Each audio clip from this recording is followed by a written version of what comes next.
Hello guys, in this video I am going to show you how to find product key on your Windows 11. So first you need to go to search bar, search for regist,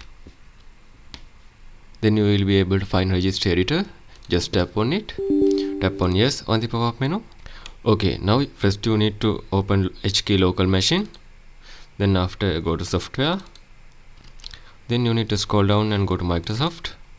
And now you need to go to Windows NT, scroll down until you find Windows NT, double tap on it, tap on current version.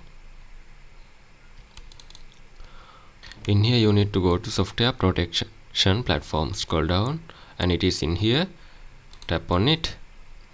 Okay, in the right side menu you can see backup product key default, double tap on it and you can see your product key in here.